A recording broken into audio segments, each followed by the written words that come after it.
बिहार विधानसभा चुनाव के इस महायुद्ध में आज आरा की धरती गवाह बनी एक ऐतिहासिक जनसभा की। देश के प्रधानमंत्री नरेंद्र मोदी आज भोजपुर जिले के आरा पहुंचे, जहां उन्होंने एनडीए गठबंधन के उम्मीदवारों के समर्थन में जनसभा का संबोधित किया।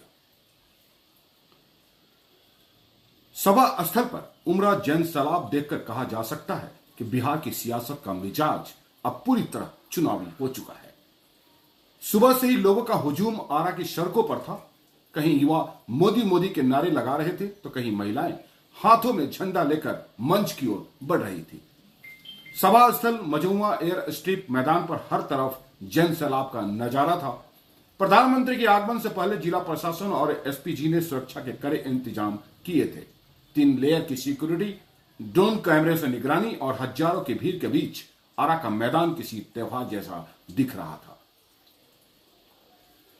और जैसे ही प्रधानमंत्री नरेंद्र मोदी का हेलीकॉप्टर मझौआ एयर स्ट्रिप पर उतरा, पूरा मैदान गूंज उठा भारत माता की जय और मोदी मोदी के नारों से।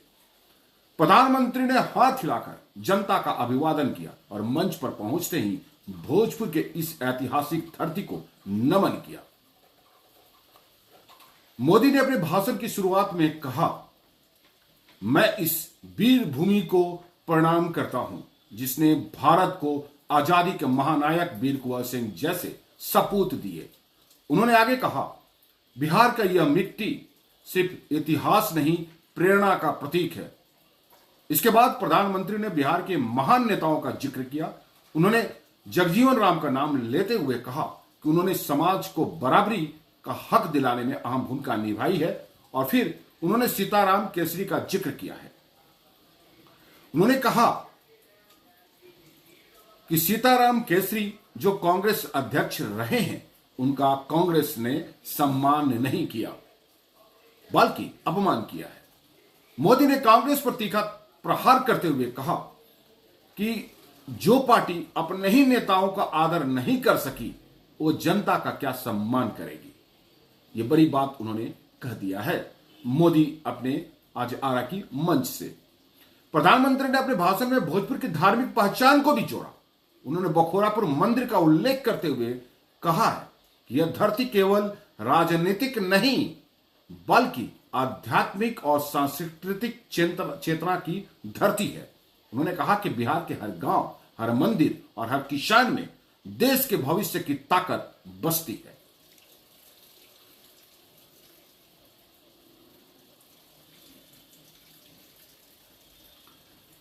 आरा की मंच से प्रधानमंत्री ने विकास और रोजगार की भी बात किया। उन्होंने कहा कि देश में 1 करोड़ रोजगार के अवसर तैयार किए जा रहे हैं। यह रोजगार सभी लोगों के लिए होगा, पूरे बिहार वासियों के लिए होगा। मोदी ने यह भी बताया कि एनडीए सरकार ने बिहार में इंफ्रास्ट्रक्चर, सड़क, बिजली और मेडिकल शिक्षा के क्षेत्र में तेजी से काम किया है। उन्होंने कहा, अब बिहार को पलायन से मुक्त करना है। जो बिहारी बाहर जाते हैं उन्हें फिर वापस लौटा लेना है। अब बिहार को आत्मनिर्भर बनाना है। थोड़ी गंभीर बात करते हुए मोदी ने अपने भाषण में यह भी कहा कि विपक्ष ये सब होने नहीं देना चाहता। उन्होंने बिहार को गरीबी और बदहाल में झोंक दिया है। विपक्ष पर उन्होंने सीधे तौर पे तंज कसते हुए कहा, अब वही लोग विकास की बात करते हैं, लेकिन जनता सब जानती है। प्रधानमंत्री ने भोजपुर जिले की 7 विधानसभा सीटों के अलावा बक्सर, रोहतास और शाहाबाद के प्रत्याशियों के लिए जनता से समर्थन मांगा। उन्होंने कहा कि जो लोग प्रत्याशी हैं हमारे, उन सभी को आप जितवाइए। आपका 1 वोट बिहार का दिशा तय करेगा। एनडीए की जीत यानी कि विकास की गारंटी है। आज उन्होंने मंच से बिहार की जीत के लिए उन्होंने मोहर मार के चले गए।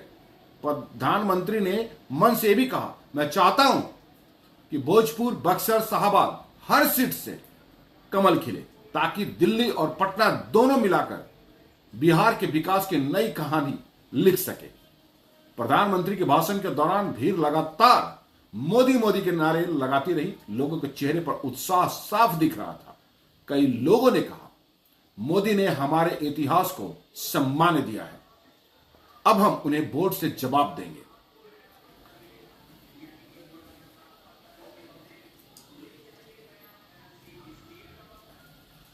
अगर बात करें, राजनीतिक विशेषज्ञों का मानना है कि प्रधानमंत्री मोदी का यह रैली सिर्फ एनडीए के लिए नहीं बल्कि पूरे शाहबाद क्षेत्र की राजनीति पर असर डाल सकती है।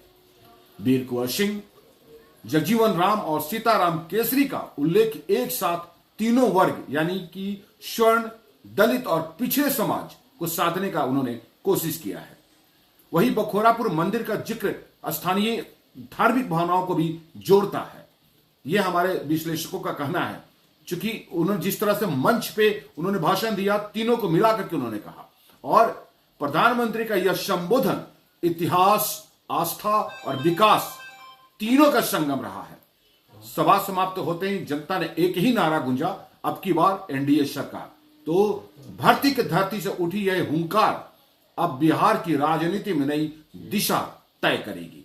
क्या यह रैली एनडीए की जीत का रास्ता बनाएगी या विपक्ष कोई नया समीकरण गढ़ पाएगा?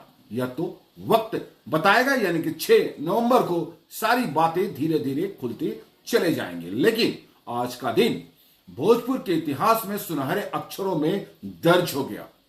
नमस्कार, मैं हूं मिथिलेश मिश्रा और आप देख रहे थे आखिर प्रहरी न्यूज।